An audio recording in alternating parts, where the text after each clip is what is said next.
शुभ सकाळ सगळ्यांना. श्रावण सोमवारच्या सगळ्यांना खूप खूप शुभेच्छा आणि नागपंचमीच्या पण खूप खूप शुभेच्छा. तर आज पहिला श्रावण सोमवार असल्यामुळं मी निघाली आहे शंकराला, म्हणजे भाग्येश्वर आमच्या इथं देवस्थान, प्रसिद्ध देवस्थान आहे. तिथं निघालो मी, माझी मुलगी आणि माझ्या बहिणीची मुलगी.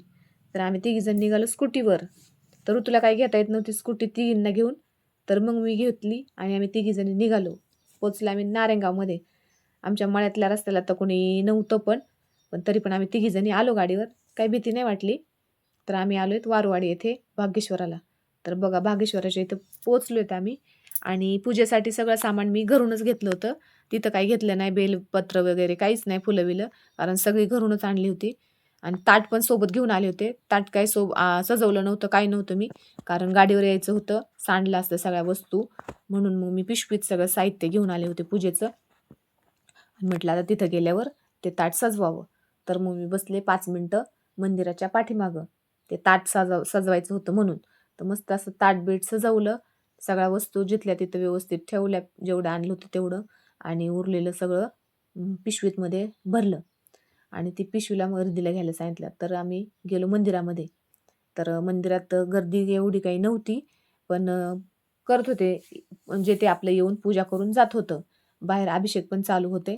तर माझी पूजेची सुरुवात झाली. मी प्रथम पाण्याने पिंड धुतली. नंतर दुधाचा अभिषेक केला. सगळ्या महिला आम्ही सगळीकडून बसलो होतो पिंडीच्या. पिंड पण अशी मस्त अशी भारी वाटत होती. सगळ्या पूजा करत होत्या. तर मी पण केली पूजा. जे जे पूजेसाठी साहित्य आणलं होतं, सामान आणलं होतं, ते वाहिलं. आणि आज आहे पहिल्या सोमवारी तांदळाची शिवमूठ. तर तांदळाची शिवमूठ पण मी वाहिली, फुलं वगैरे. आणि मला व्हायचं होतं 108 वेळा बेलपत्र म्हणजे बेलाची पानं. तर मी आणली होती पिशवीतून, घरूनच आणली होती मी, ते मोजून 108 वेळा. तर मी 108 वेळा पिंडीवर बेलपत्र वाहिलं. मला वाटायचं गर्दी होती का काय, गर्दी होती काय, पण तसं काही नाही झालं. तर मी सगळे 108 वेळा बेलपत्र वाहिली. मस्त माझी पूजा-विजा एकदम भारी झाली. दर्शन पण मस्त झालं. गर्दी नसल्यामुळं दर्शन चांगलं झालं, नाहीतर गर्दी असल्यावर दर्शन लवकर होत नाही. तर दर पूजा वगैरे करून, दर्शन वगैरे घेऊन आम्ही निघालो मंदिराच्या बाहेर. मुलींनी 1-2 फोटो काढले तिथं. आणि होमाचं दर्शन घ्यायचं होतं आम्हाला. तर आम्ही निघालो होमाकडे. तर होम पेटलेलाच होता. तर होमाचं दर्शन घ्यायचं होतं. मग आम्ही त्या दिशेने निघालो होमाच्या. तर होमाच्या तिथे बाहेर अभिषेक चालू होते. तर आम्ही घेतलं होमाचं दर्शन. आज तांदळाची शिवमूठ होती. तांदळाची शिवमूठ वाहिली, फुलं वाहिली आणि दर्शन घेऊन आम्हाला निघायचं होतं घरी. तर मुली म्हटल्या लगेच नको घरी जायला, थोडेसे फोटो वगैरे काढू तिथं. आणि मग आम्ही दर्शन घेऊन होमाचं निघालो मंदिराच्या बाहेरच्या दिशेने.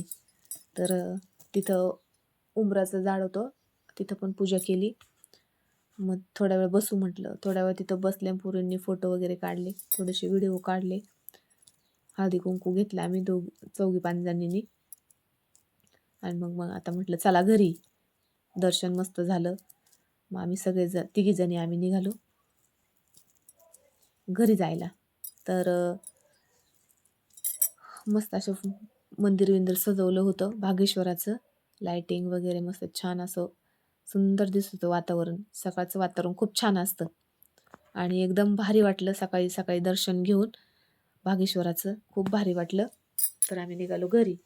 तर ताट तयार केलं होतं, त्यातलं सामान सांडल म्हणून ते परत पिशवीत भरून ठेवत होतो आम्ही, का आता गाडीवर जायचं होतं म्हणून.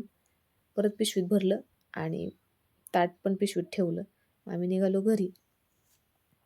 तर ऋतू म्हणली आता पण मावशी तूच घे गाडी, मी काही घेणार नाही.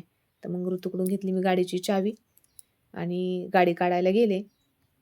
तर गाडी काढली आणि आम्ही तिघीजणी आता गाडीवर जायचं ठरलं आमचं घरी. तर जायचं की नाही का थोड्या वेळ थांबायचं असं चाललं होतं, पण निघालो घरी. म्हटलं आर्यनला पण शाळेत जायचं होतं, क्लासला जायचं होतं. म्हटलं नको, तो एकटाच आहे घरी. मग आम्ही आलो घरी. असं मस्त असं आमचं दर्शन झालं, भारी वाटलं. पहिला श्रावण सोमवार आमचा चांगला गेला. तर माझा व्हिडिओ आवडल्यास माझ्या व्हिडिओला लाईक, शेअर, कमेंट करा आणि चॅनलवर जर नवीन असाल तर माझ्या चॅनलला सर्वजण सबस्क्राईब करा. तर अशी झाली आमची आज श्रावण सोमवारची पूजा. तर सगळ्यांना धन्यवाद.